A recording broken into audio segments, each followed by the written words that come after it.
নমস্কার, আপনারা দেখছেন শান্তন টিভি। আমি রয়েছি আপনাদের সাথে মীনাক্ষী। চোখ রাখছি এই মুহূর্তের প্রাইম নিউজে। বর্তমান সময়ে বড় সমস্যা হলো যেভাবে নেশায় যুব সমাজ জড়িয়ে পড়ছে।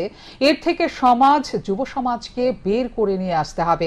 এই দায়িত্ব নিতে হবে সবাইকে। 4,80,00,000 টাকা ব্যয়ে নির্মিত গোমতী জেলা স্পোর্টস কমপ্লেক্সে গ্র্যান্ড স্ট্যান্ডের শুভ উদ্বোধন করে এই কথাই বললেন মুখ্যমন্ত্রী ডাক্তার মানিক সাহা। 4,80,00,000 টাকা ব্যয়ে নির্মিত গোমতী জেলা স্পোর্টস কমপ্লেক্সে গ্র্যান্ড স্ট্যান্ডের শুভ উদ্বোধন করেন মুখ্যমন্ত্রী ডাক্তার মানিক সাহা। প্রদীপ জ্বালিয়ে এর সূচনা করেন তিনি। সঙ্গে উপস্থিত ছিলেন রাজ্যের অর্থমন্ত্রী প্রণজিৎ সিংহ রায়, রাজ্যের ক্রীড়ামন্ত্রী টিঙ্কু রায়, বিধায়ক অভিষেক দেব রায়, বিধায়ক জিতেন্দ্র মজুমদার, গোমতী জেলা পরিষদের সহকারী সভাধিপতি দেবল দেব রায় সহ অন্যান্যরা। গোমতী জেলার 4,80,00,000 টাকা ব্যয়ে এই স্পোর্টস কমপ্লেক্সে গ্র্যান্ড স্ট্যান্ড নির্মাণ কাজ শেষ হয়েছে। শুধু গোমতী জেলার উদয়পুরে নয়, আজকের এই দিনে আমবাসাতে 2 শতাধিক শয্যা বিশিষ্ট যুব আবাসের উদ্বোধন হয়েছে। রাজ্যের যুবকদের খেলাধুলায় আগ্রহ বাড়াতে রাজ্য সরকার কাজ করে চলেছে। প্রতিভাবান খেলোয়াড়দের অর্থনৈতিকভাবে সাহায্য করছে রাজ্য সরকার। এই রাজ্যে বর্তমান সময়ে বড় সমস্যা হলো যেভাবে নেশায় যুব সমাজে জড়িয়ে পড়ছে। এর থেকে যুব সমাজকে বের করে নিয়ে আসতে হবে। এই দায়িত্ব নিতে হবে সবাইকে। এক্ষেত্রে রাজ্য সরকার কারো কোনো হস্তক্ষেপ বরদাস্ত করবে না। সবসময় একটু অন্ধকারের দিকে কিন্তু যাওয়ার একটা প্রবণতা থাকে because of this situation of that area, or ওই পাড়াই হোক, স্কুলে হোক, বা সমাজের বা যে কোনো জায়গায় হোক, সেই কারণে একটু ব্যতিক্রমী অন্ধকারের দিকে যাওয়ার চেষ্টা করে। আলোর দিকে যাওয়ার চেষ্টা এই কারণে হয় না, কারণ আমাদের এখানে যে বহু বছর ধরে তিন দশক ধরে ত্রিপুরাতে যেভাবে একটা কালচার এখানে তৈরি হয়েছে, যে ভগবান তো মানেই না, একটা নাস্তিকের একটা পরিবেশ ছিল। আমরা এখন নাস্তিকের পরিবেশে আসছি, কারণ ভগবান এবং উপরওয়ালা ছাড়া কিছু হয় না। এটা কিন্তু সেই ধারণা যাতে আমাদের না আসে, সেই চেষ্টাটা একটা চলছে। এখন আমরা জানেন যে গত 22 তারিখ আমাদের মাননীয় প্রধানমন্ত্রী যখন রামলালার আয়োজিত অনুষ্ঠানকে ঘিরে ব্যাপক উচ্ছ্বাস লক্ষ্য করা যায় ছেলে মেয়েদের মধ্যে। শান্তন টিভি। 2018 সালে বিজেপি সরকার প্রতিষ্ঠা হওয়ার পর সরকারি কর্মচারীদের জন্য সপ্তম বেতন কমিশন লাগু করা হয়েছে। এখনো পর্যন্ত 25% ডিএ বিনা আন্দোলনে দেওয়া হয়েছে। কিন্তু কমিউনিস্টরা দীর্ঘ 25 বছর শুধু সরকারি কর্মচারীদের ইউনিয়ন করেছে। 4 বরজলা বিধানসভা কেন্দ্রের অন্তর্গত নতুন নগর বাজার সংলগ্ন বিদ্যুৎসাহী ক্লাব প্রাঙ্গণে বিজেপির উদ্যোগে আয়োজিত যোগদান সভায় এমনটাই বললেন সাংসদ বিপ্লব কুমার দেব। 4 বরজলা বিধানসভা কেন্দ্রের অন্তর্গত নতুন নগর বাজার সংলগ্ন বিদ্যুৎসাহী ক্লাব প্রাঙ্গণে রবিবার বিকেলে বিজেপির উদ্যোগে এক যোগদান সভা অনুষ্ঠিত হয়। এই যোগদান সভায় উপস্থিত ছিলেন পশ্চিম ত্রিপুরা লোকসভা কেন্দ্রের বিজেপি প্রার্থী বিপ্লব কুমার দেব, প্রদেশ বিজেপি সভাপতি রাজীব ভট্টাচার্য, মণ্ডল সভাপতি মুকুল রায় সহ অন্যান্যরা। এদিনের যোগদান সভায় কংগ্রেস ও সিপিআইএম দল ত্যাগ করে 193 পরিবারের 815 জন ভোটার বিজেপি দলে যোগদান করে। এই দিন যোগদান সভায় বক্তব্য রাখতে গিয়ে পশ্চিম ত্রিপুরা লোকসভা কেন্দ্রের বিজেপি প্রার্থী সাংসদ বিপ্লব কুমার দেব বলেন, রাজ্যে দীর্ঘ 35 বছর কমিউনিস্টরা শাসন ক্ষমতায় ছিল, তখন তাদের ট্রেড ইউনিয়নগুলি সবচেয়ে বেশি সক্রিয় ছিল। কিন্তু তারা কৃষকদের জন্য একটিও কাজ করেনি। যুবদের দিয়ে আন্দোলন করিয়েছে, কিন্তু যুবাদের জন্য কোনো কিছু করেনি কমিউনিস্টরা। নারী সমিতির নামে মহিলাদের দিয়ে আন্দোলন করিয়েছে, কিন্তু মহিলাদের জন্য কোনো কাজ করেনি কমিউনিস্টরা। 2018 সালে বিজেপি সরকার প্রতিষ্ঠা হওয়ার পর সরকারি চাকুরির ক্ষেত্রে মহিলাদের জন্য 33% সংরক্ষণ ব্যবস্থা চালু করা হয়েছে। যুবদের জন্য স্টার্ট আপ চালু করা হয়েছে, যাতে করে যুবরা স্বাবলম্বী হতে পারে। কৃষকদের জন্য কিষাণ সম্মান নিধি প্রকল্প চালু করা হয়েছে। বর্তমান সরকার ক্ষমতায় আসার পর প্রতিশ্রুতি মতো সামাজিক ভাতা বৃদ্ধি করে 2,000 টাকা করা হয়েছে। সাংবাদিকদের জন্য পেনশন ও চিকিৎসার জন্য প্রকল্প চালু করা হয়েছে। বিজেপি সরকার প্রতিষ্ঠা হওয়ার সরকারি কর্মচারীদের জন্য সপ্তম বেতন কমিশন লাগু করা হয়েছে। এখনো পর্যন্ত 25% ডিএ বিনা আন্দোলনে দেওয়া হয়েছে। কিন্তু নির্বাচন আসলে কমিউনিস্টরা মানুষকে বিভ্রান্ত করার চেষ্টা করে বলে দাবি করেন সাংসদ বিপ্লব কুমার দেব। তিনি এদিন দলের কর্মীদের উদ্দেশ্য বলেন, দল বিচার করে নয়, সকলের বাড়িতে ভোটের প্রচারে যাওয়ার জন্য কাজের নিরিখে মানুষ বিজেপিকে ভোট দেবে বলে জানান সাংসদ বিপ্লব কুমার দেব। লম্বা সময় এখানে কমিউনিস্টের সরকার ছিল, আর সেই সরকারে ট্রেড ইউনিয়নগুলি সবচেয়ে বেশি সক্রিয় ছিল ত্রিপুরা রাজ্যের মধ্যে। এই কথাগুলো বারবার আমাদেরকে বলা উচিত নয়, কিন্তু কমিউনিস্টের মানসিকতা এখনো চেঞ্জ নেই, পরিবর্তন নেই। এত কাজ করেছে ট্রেড ইউনিয়নে, ক্ষেত মজুরের জন্য এত কাজ করেছে। 35 বছরের এদের সরকার ছিল এখানে, 35 ইয়ার্স। ক্ষেত মজুরের এত কাজ করার পরও কৃষকদের জন্য কি করেছে একটা উদাহরণ কমিউনিস্ট পার্টির কাছে নেই। ডিওএফ এর মাধ্যমে যুব সংগঠন করে যুবাদেরকে রাস্তায় নামিয়ে পরিশ্রম করে এবং জায়গায় জায়গায় আন্দোলন তৈরি করে যুবাদের এক আন্দোলনমুখী মানসিকতা তৈরি করে। কিন্তু আমি যদি বলি যে 35 বছর আপনারা শাসনে ছিলেন, যুবাদের জন্য একটা কোন স্কিম ত্রিপুরা সরকার আমাকে বলুক নেই বামফ্রন্টের সরকারে। আমি যদি বলি মহিলাদের, যারা আমাদের এখন মহিলা মোর্চাতে আছে, তাদের নারী সমিতি। এদিনে যোগদান সভায় নবাগতদের হাতে বিজেপি পতাকা তুলে দিয়ে বিজেপি দলে বরণ করে নেন সাংসদ বিপ্লব কুমার দেব, প্রদেশ বিজেপি সভাপতি রাজীব ভট্টাচার্য সহ অন্যান্য নেতৃত্বরা। যোগদান সভায় এদিন বিজেপি কর্মী সমর্থকদের উপস্থিতি ছিল লক্ষণীয়। শান্তন টিভি। প্রাকৃতিক দুর্যোগে ক্ষতিগ্রস্তদের সহযোগিতা করছে না সরকার। এর প্রতিবাদে বৃহত্তর সংগ্রামে নামার হুঁশিয়ারি দিলেন সারা ভারত কৃষক সভার রাজ্য কমিটির সম্পাদক পবিত্র কর। সাংবাদিক সম্মেলন করে রবিবার এ বিষয়ে জানান তিনি। গত ডিসেম্বর মাসে দুবার প্রাকৃতিক দুর্যোগ হয়েছে। ক্ষতিগ্রস্ত কৃষকদের সহযোগিতার জন্য সাথে সাথে কৃষি ও কৃষক কল্যাণ দপ্তরের আধিকারিক ও দপ্তরের মন্ত্রীর কাছে দাবি করা হয়েছিল। মন্ত্রী থেকে শুরু করে দপ্তরের আধিকারিক সকলে আশ্বস্ত করেছিলেন কৃষকদের প্রাকৃতিক দুর্যোগ মোকাবেলা ফান্ড থেকে আর্থিক সহযোগিতা করা হবে। কিন্তু আশ্চর্যের বিষয়, মার্চ মাস চলছে, এখন পর্যন্ত কোনো সহযোগিতা পায়নি ক্ষতিগ্রস্ত কৃষকরা। রবিবার সারা ভারত কৃষক সভার রাজ্য কমিটির অফিসে সাংবাদিক সম্মেলন করে এই অভিযোগ তোলেন সংগঠনের রাজ্য সম্পাদক পবিত্র কর।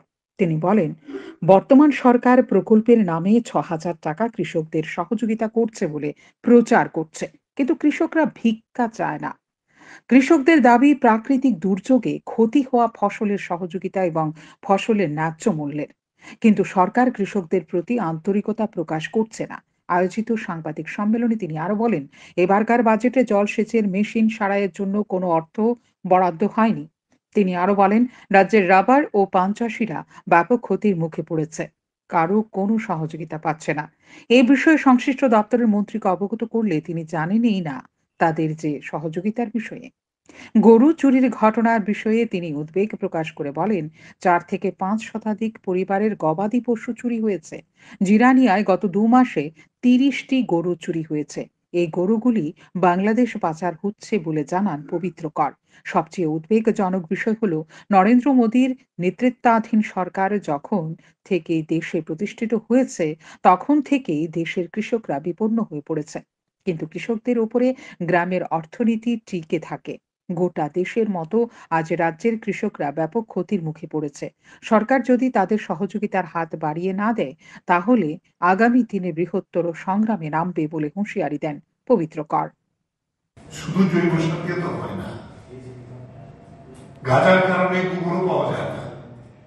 গাঁজার প্রধান সার হলো গোবর। এই প্রজেক্টের কোনো মানে আছে? বোঝা যায় যে কৃষকের প্রতীক্ষিত গবেষণা কেন্দ্র করবে না, গবেষণা কোনো আছে অলরেডি, অরুণোদয়নগর আইসিআর আছে। তাহলে এই জায়গায় দাঁড়িয়ে আমরা বলবো যে এই বাজেটের মধ্য দিয়ে আবার প্রমাণিত হলো যে এই সরকার কৃষকদের কল্যাণে এই 70% যে মানুষ যার উপর আমাদের গ্রামীণ অর্থনীতি টিকে আছে। এখন পর্যন্ত আমাদের রাজ্যের প্রায় 4 থেকে 500 পরিবারের গবাদি পশু, গরু বিশেষ করে চুরি হয়েছে। কোথায় যায় গেল সবাই জানে এটা। এবং সেখানে সোনামুড়া, বিশালগড় এবং পশ্চিম জেলার একটি থানার তথ্য জিরানিয়া থানা, গত 2 মাসে তারা এখানে 33টি পরিবারের চুরি হয়েছে। একটা গরু এখন আয়োজিত সাংবাদিক সম্মেলনে এদিন এছাড়া উপস্থিত ছিলেন সংগঠনের নেতা রতন দাস সহ অন্যান্যরা। শান্তন টিভি। সাংসদ বিপ্লব কুমার দেবের উপস্থিতিতে সাবরুমের ঋষি অরবিন্দ মিলন আয়তনে অনুষ্ঠিত হয় বিবেকানন্দ বিচার মঞ্চের দক্ষিণ ত্রিপুরা জেলা ভিত্তিক দ্বিবার্ষিক সম্মেলন। এই সম্মেলনে অন্যান্যদের মধ্যে উপস্থিত ছিলেন মন্ত্রী শুক্লাচরণ নোয়াতিয়া, বিধায়ক মাইলা ফ্রু মগ, বিবেকানন্দ বিচার মঞ্চের রাজ্য নেতৃত্ব তপন দাস, বিজেপির দক্ষিণ ত্রিপুরা জেলা সভাপতি শঙ্কর রায় সহ একাধিক রাজনৈতিক ব্যক্তিত্ব। সাংসদ বিপ্লব কুমার দেব অনুষ্ঠানে বক্তব্য রাখতে গিয়ে কর্মচারীদের বোধের কথা চিন্তা না করে কর্মক্ষেত্রে আরও অধিক মনোনিবেশ করার আহ্বান জানান এবং কাজের ফাঁকে নিজেদেরকে অর্থনৈতিকভাবে অধিকতর সমৃদ্ধ করার জন্য বিকল্প কর্মসংস্থানের দিকে মনোনিবেশ করার আগ্রহ প্রকাশ করেন। অনুষ্ঠানে বক্তব্য রাখতে গিয়ে পশ্চিম ত্রিপুরা আসনে ভারতীয় জনতা পার্টি মনোনীত প্রার্থী বিপ্লব কুমার দেব আরও বলেন, 2018 সালে ত্রিপুরা বিধানসভা নির্বাচনের আগে ত্রিপুরা সরকারি কর্মচারীদের বেতনের একটা অংশ চাঁদা হিসেবে দেওয়া হতো বামেদের পার্টি অফিসে, কিন্তু 2018 সালে সরকার পরিবর্তনের পর সরকারি কর্মচারীদের মাসিক বেতনের সেই অংশ চাঁদা হিসেবে আর বামেদের পার্টি অফিসে দিতে হয় না। চাঁদা দিতে হয় না ভারতীয় জনতা পার্টির কার্যকর্তাদেরও, আর ভারতীয় জনতা পার্টির কার্যকর্তারাও সমাজের সব অংশের মানুষের কাছ থেকে চাঁদা তুলে কার্যক্রম সংগঠিত করে না। তার জন্য আজকে এই সভাগার থেকে একটা মানুষকে তা স্পষ্ট করে দিন, এই মায়া মমতা আশা ভরসা কোনো কিছু না। মনে হয় যে আমি যে সাবরুম থেকে চাকরি করব, তো ছেলে মেয়েকে ডেলি দেখতে পারবো, আমার বউর হাতের রান্নাটা ডেলি খেতে পারবো, এগুলি আমাদের এক ধরনের মায়াবী জালের মধ্যে আমরা পরে নিজেকে ছোট করে দিই। স্বাভিমানের সঙ্গে চাকরি করুন, কারোর কাছে মাথা নত করার দরকার নেই। মাথা নত করুন তো মা বাবার কাছে আর ঈশ্বরের কাছে মাথা নত করুন, আর কারোর কাছে মাথা নত করুন।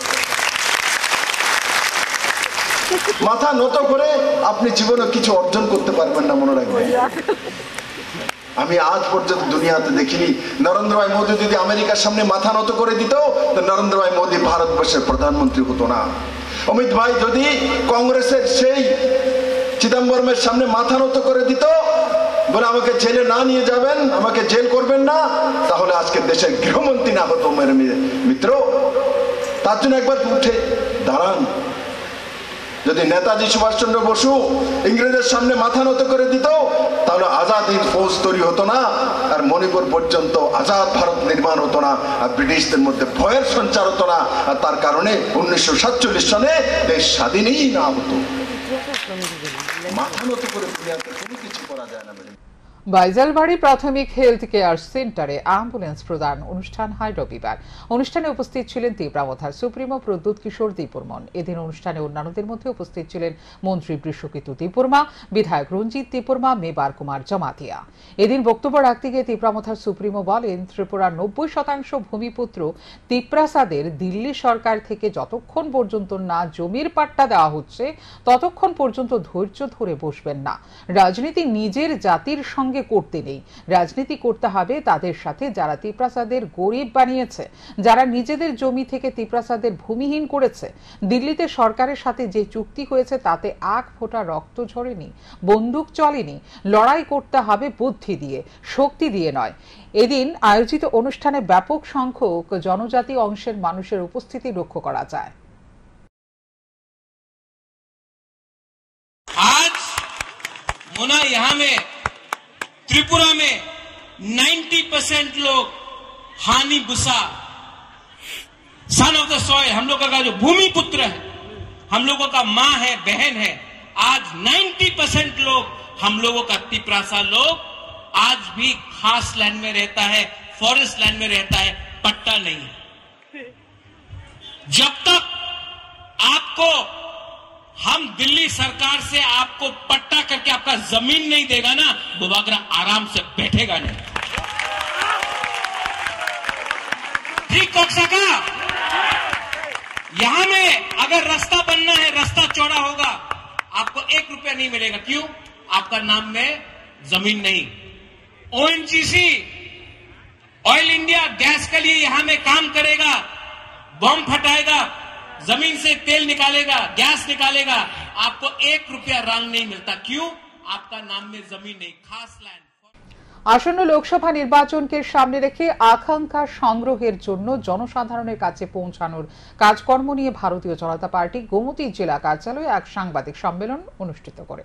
সাংবাদিক সম্মেলনে উপস্থিত ছিলেন রাজ্যের অর্থ দপ্তরের মন্ত্রী প্রণজিৎ সিংহ রায়, বিজেপি গোমতী জেলা সভাপতি তথা বিধায়ক অভিষেক দেব রায়, বিধায়ক জিতেন্দ্র মজুমদার। অর্থ দপ্তরের মন্ত্রী প্রণজিৎ সিংহ রায় বলেন, সমাজের অন্তিম ব্যক্তি পর্যন্ত সুযোগ সুবিধা পৌঁছানোর চেষ্টা করছে সরকার। বিজেপি ত্রিপুরা প্রদেশ যখন দেশব্যাপী প্রচেষ্টা যোগ দেওয়ার প্রস্তুতি নিচ্ছে, তখন ত্রিপুরা মানুষের কণ্ঠস্বর আকাঙ্ক্ষাকে বাস্তবিত করতে প্রস্তুত হয়েছে, যাতে তাদের দৃষ্টিভঙ্গি বা আমাদের মহান দেশের ভবিষ্যৎকে বুঝতে। তো এটা কিভাবে আমরা করি, এটা এই আকাঙ্ক্ষা সংগঠন জনগণের কাছে পৌঁছানোর কার্যক্রম আমরা একটা সিদ্ধান্ত আমাদের দল আমরা নিয়েছে। যেমন বিকশিত ভারত প্রকাশ সংবাদ, যে বিকশিত ভারতের মিটিং, দলের প্রবীণ নেতা ও পদাধিকারীরা রাজ্যের মূল স্থানগুলিতে বিশিষ্ট সম্প্রদায়ের যেমন শিল্পপতি আছেন, যেমন স্টার্টআপ প্রতিষ্ঠাতা, জাতীয় পুরস্কার বিজয়ী, জাতীয় ক্রীড়াবিদ ইত্যাদি সঙ্গে আমরা বিভিন্ন স্তরে মত বিনিময় আমরা করব এবং উন্নত ত্রিপুরা গড়ে তোলাতে তাদের পরামর্শ আমরা চাইছি এবং চাইব কিভাবে কোন। বাংলাদেশ থেকে অবৈধভাবে ভারতে প্রবেশ করার সময় এক যুবককে আটক করল বিএসএফ। ধৃত বাংলাদেশি যুবকের নাম নয়ন দাস, বয়স 26, বাড়ি চট্টগ্রাম জেলার মহেশখালী এলাকায়। সোনামুড়া থানার অন্তর্গত সোনাপুর সীমান্ত গ্রাম দিয়ে বাংলাদেশি যুবক নয়ন দাস সোনামুড়া বিলোনিয়া বাইপাস সড়কপথে যাত্রাপুর থানার অন্তর্গত নদিয়া বাজার এলাকায় আসে এবং গাড়ি থেকে নেমে আনাগোনা করতে শুরু করে। তখনই স্থানীয় লোকজনেদের সন্দেহ হয় তার সঙ্গে ছিল একটি কাপড়ের ব্যাগ। ঘটনাটি নজরে আসে বিএসএফ জওয়ানদেরও। জওয়ানরা তাকে আটক করে জিজ্ঞাসাবাদ করে। এরপর ধৃত এই বাংলাদেশি যুবককে যাত্রাপুর থানার পুলিশের হাতে তুলে দেয় বিএসএফ জওয়ানরা। ইন্ডিয়া চলে আসছিল, মানে বাড়ি থেকে অপরাধী ছিল। এটা পাসপোর্ট আছে না, তো বিশে পাসপোর্ট নাই, তো এখানে ইন্ডিয়াতে কেমনে দিত অপরাধী ছিল, এটার জন্য মানে রাগ করে চলে আসছিল। যাই হোক, এরপরে একটা দেশের রাষ্ট্রীয় আইন আছে না, বিশে পাসপোর্ট না থাকলে কেমনে দিবি? এলাকা তো পুলিশ এখন ধরে আনছে, সেই করবি। বাড়ি চট্টগ্রাম। চট্টগ্রাম কি গ্রামের নাম কি? গ্রামের নাম মহেশখালী। মহেশখালী। তুমি কোন জায়গা দিয়ে উঠছো? হ্যাঁ, সোনাপুর গ্রাম দিয়া। সোনাপুর গ্রাম দৌড়ছে কি বিএসএফ? আবারও কংগ্রেসে থাবা বসালো ভারতীয় জনতা পার্টি। রবিবার সন্ধ্যায় প্রদেশ বিজেপি সভাপতি রাজীব ভট্টাচার্যের হাত ধরে ভারতীয় জনতা পার্টিতে যোগদান করেন প্রদেশ কংগ্রেসের সাধারণ সম্পাদক আইনজীবী দিলীপ দেব। ওনার হাতে দলীয় পতাকা তুলে দিয়ে দলে স্বাগত জানান প্রদেশ বিজেপি সভাপতি। এক সাক্ষাৎকারে প্রদেশ বিজেপি সভাপতি রাজীব ভট্টাচার্য জানান, প্রধানমন্ত্রী নরেন্দ্র মোদীর হাতকে শক্তিশালী করার লক্ষ্যে দিকে বিজেপির উদ্যোগে যোগদান সভা হচ্ছে। দিকে দিকে মানুষ প্রধানমন্ত্রীর উপর আস্থা রেখে বিজেপি দলে যোগদান করছে। সরকারের কাজ প্রত্যক্ষ করে মানুষ বিজেপি দলে যোগদান করছে বলে জানান প্রদেশ বিজেপি সভাপতি রাজীব ভট্টাচার্য। আপনারা জানেন যে দিকে দিকে নরেন্দ্র মোদীজির হাতকে শক্তিশালী করার লক্ষ্যে আমাদের ভারতীয় জনতা পার্টির দিকে দিকে যোগদান সভা হচ্ছে এবং কিছুক্ষণ আগে আমাদের বরজলাতেও একটা বিশাল সংখ্যক সেবা দল, ব্লক কংগ্রেস প্রেসিডেন্ট থেকে শুরু করে সিপিএম এর অনেক নেতৃত্ব আজকে ভারতীয় জনতা পার্টিতে যোগদান করছে। রাজ্যব্যাপী শুরু হলো বিকশিত ভারত মোদী কা গ্যারান্টি কর্মসূচি। রাজ্যের সবকটি মণ্ডলের উদ্যোগে এই কর্মসূচি চলবে। রবিবার খয়েরপুর বিজেপি সদর গ্রামীণ জেলার উদ্যোগে এক সাংবাদিক সম্মেলনে জানানো হয়, খয়েরপুর মণ্ডলের উদ্যোগেও এই কর্মসূচি হাতে নেওয়া হয়েছে। এই কর্মসূচির মধ্য দিয়ে সাজেশন বক্সের মাধ্যমে সাধারণ মানুষ নিজেদের মূল্যবান পরামর্শ পাঠাতে পারবেন। দেশের সবকটি প্রান্ত থেকে প্রায় 1 কোটি মানুষ এই সাজেশন বক্সের মধ্য দিয়ে নিজেদের মূল্যবান পরামর্শ পাঠাবেন এবং পরিকল্পনা রয়েছে ভারতীয় জনতা পার্টি এমনটাই। সাজেশন পত্র পাঠানোর জন্য সাধারণ মানুষ ব্যবহার করতে পারেন নমো অ্যাপও। এটা আরম্ভ হয়েছিল অ্যাকচুয়ালি 2024-এর 26শে ফেব্রুয়ারি আমাদের সেন্ট্রাল কমিটি এটার উদ্বোধন করেছিল। তো টাউন হলে গত 8ই মার্চ আমাদের প্রদেশ কমিটির সম্মানিত সভাপতি এবং আমাদের রাজ্যসভার যিনি সাংসদ প্রাক্তন মুখ্যমন্ত্রী এবং আমাদের পশ্চিম ত্রিপুরা আসনের যিনি প্রার্থী মনোনীত প্রার্থী আগরতলা পুর নিগমকে বৃদ্ধাঙ্গুষ্ঠ দেখিয়ে ফ্ল্যাট ব্যবসায়ী বহু পুরনো গাছ নিধন করল রবিবার প্রকাশ্যে দিন দুপুরে। ঘটনা শহর দক্ষিণাঞ্চলের মিলন চক্র এলাকায়। আগরতলা সবরুম জাতীয় সড়কের পাশে শহর দক্ষিণাঞ্চলের মিলন চক্র এলাকায় রবিবার দুপুরে অবাধে চলে বৃক্ষ নিধন। অভিযোগ, সংশ্লিষ্ট সেই জায়গায় নাকি ফ্ল্যাট গড়ে তোলা হচ্ছে, আর এই ফ্ল্যাট গড়ে তোলার সঙ্গে যুক্ত প্রভাবশালীরা রাস্তার পাশে থাকা বহু পুরনো গাছ কেটে ফেলে। কিন্তু প্রকাশ্যে দিন দুপুরে কিভাবে সরকারি জায়গায় থাকা এই বহু পুরনো গাছ কেটে ফেললো ক্ষমতাশালী ব্যক্তিরা, তা নিয়ে প্রশ্ন উঠতে শুরু করেছে আগরতলা পুর নিগম কিংবা বন দপ্তরের ভূমিকা নিয়েও। সংশ্লিষ্ট এলাকার সাধারণ মানুষের অভিযোগ, বসত বাড়ি গড়ে তোলার জন্য সাধারণ মানুষ যদি কোনো গাছ কেটে থাকেন বাড়ি ঘরে, তাহলে তাদেরকে নানা দুর্ভোগের মধ্যে পড়তে হয়। একাধিক জবাবদিহি করতে হয় পুর নিগম কিংবা বন দপ্তরকে।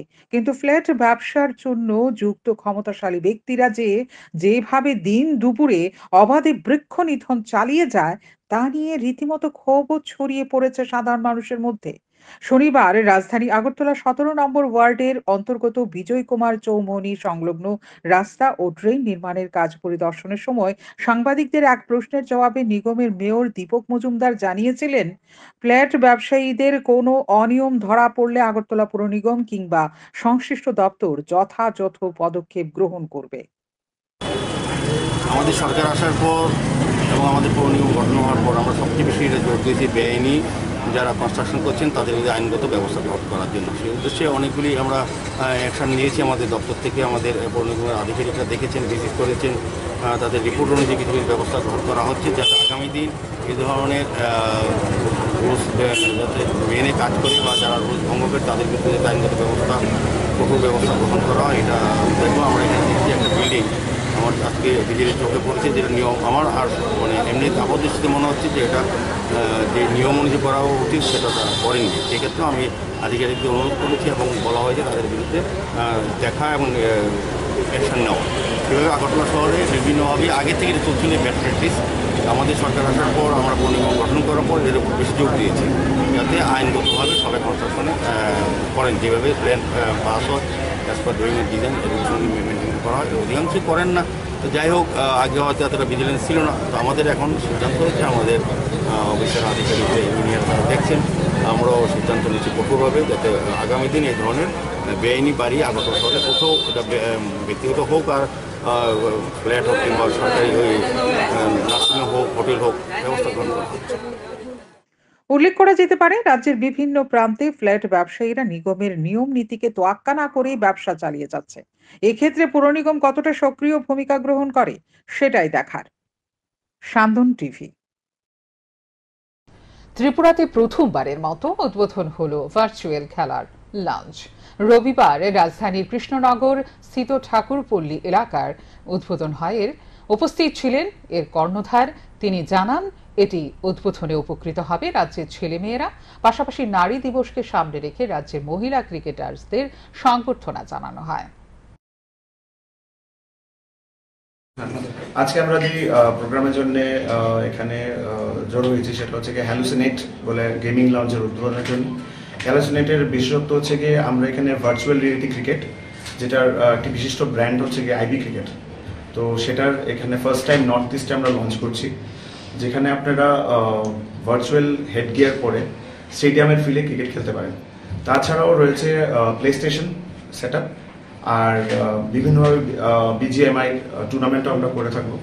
তো পাবজি আইবি ক্রিকেটের যে বিশেষত্বটা হচ্ছে যে যেটা মেইন আমাদের ফ্র্যাঞ্চাইজি, সেটাতে হচ্ছে গিয়ে বিভিন্ন রকম টুর্নামেন্ট যেগুলো হবে এগুলো মেটার সাথে কানেক্টেড হবে। ওয়ার্ল্ড যে লিডার বোর্ড আছে ওটার মধ্যে আপনার নাম থাকে, প্লাস প্রত্যেকের প্রোফাইল আলাদা করে থাকবে। তো সেটার জন্য আমাদের বিশেষ আজকে প্রোগ্রাম। আর যেহেতু বিশ্ব নারী দিবস ছিল, তো আমরা স্পেশালি আমাদের যে cricket team, women's cricket team, ওদেরকে ফেলিসিটেট করেছি আজকে। তো সেটার জন্যই আমাদের আজকের। বর্তমানে যুব সমাজ একটা ড্রাগের দিকে আসক্ত হয়ে যাচ্ছে, সেই ক্ষেত্রে এইসব ইভেন্ট কতটুকু সমাজের কাজে লাগতে পারে? দেখুন, ই গেমস এখন ইন্ডিয়াতে একটি বিশাল বড় ইয়েতে আসছে। তো অনেকেরই থাকে যে যুব সমাজের যে ব্যাপারটা রয়েছে, যে ড্রাগ এটা থাকে, তো সেটার জন্য আমরা চাইছি যে এঙ্গেজমেন্টটা হয়, সেটা স্পেশালি সমস্ত স্তরে বিভিন্ন টাইমে, যেমন সন্ধ্যেবেলার টাইমটা একটা থাকে যখন খেলাধুলা মাঠ অ্যাভেলেবেল থাকে না, তো এখানে ইনডোর সেট আপে ক্রিকেট খেলা যেতে পারে। তো বিশিষ্টভাবে রবিবার এক রোমাঞ্চকর ফাইনাল ম্যাচের মধ্য দিয়ে সম্পন্ন হলো এপিএল 2024 ক্রিকেটের আসর। আগরতলার কুমারীটিলা স্থিত বেসিক ট্রেনিং গ্রাউন্ডে দীর্ঘ 1 মাস ব্যাপী এই ক্রিকেটের আসর চলে। আসরে চ্যাম্পিয়ন দলকে ট্রফি সহ দেওয়া হয় 40,000 টাকা আর্থিক পুরস্কার। রানার্স দলকে দেওয়া হয় ট্রফি সহ 20,000 টাকা আর্থিক পুরস্কার। 6 আগরতলা মণ্ডল এই আসরের উদ্যোক্তা। রয়েছে বিগত 1 মাসের এই স্বতঃস্ফূর্ত খেলাতে প্রতিদিনই প্রচুর দর্শক ছিল, আজকেও প্রচুর দর্শক রয়েছে এবং খুব উৎসাহ এবং উদ্দীপনার সঙ্গে আজকের এই দিনের ম্যাচ চলছে। আপনারা আমাদের সঙ্গে যোগদান করেছেন, আমি মিডিয়া ভাইদের অনেক অনেক ধন্যবাদ জ্ঞাপন করছি এবং সমাজের আরও যারা এই ধরনের উদ্যোগ নেন তাদেরকেও অভিনন্দন দিচ্ছি। এই ধরনের আমাদের মতো উদ্যোগ নিন এবং এলাকার মধ্যে ছোট ছোট হোক বড় বড় হোক, ছোট ছোট হোক বা বড় বড় হোক, ক্রিকেটের গেম বা যে কোনো ধরনের গেমে আপনারা বাচ্চাদের বা নতুন প্রজন্মকে উদ্দীপিত করুন। নমস্কার, পরিচয়টা আমি Siddharth Debnath, APL 2024 basic training ময়দানে যেই খেলাটি হচ্ছে তার আহ্বায়ক। জয় দিয়ে মরশুম শেষ করলো জার্নালিস্ট রিক্রিয়েশন ক্লাব। রবিবার ভোলাগিরি মাঠে জেআরসি দল মুখোমুখি হয় শ্যামসুন্দর কোং জুয়েলার্সের। সৌহার্দ্যপূর্ণ ম্যাচে জেআরসি দল 10 রানের ব্যবধানে হারিয়ে দিল শ্যামসুন্দর কোং জুয়েলার্সকে।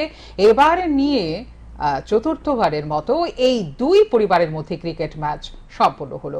গত 3 বার শ্যামসুন্দর কোং জুয়েলার্স জয়লাভ করলেও এবার বাজি মেরে দিল জেআরসি দল। ম্যাচে খোদ মাঠে উপস্থিত ছিলেন শ্যামসুন্দর কোং জুয়েলার্সের কর্ণধার রূপক সাহা। কর্ণধার রূপক সাহাকে উত্তরীয় এবং স্মারক দিয়ে বরণ করল জেআরসি সহ সম্পাদক অনির্বাণ দেব।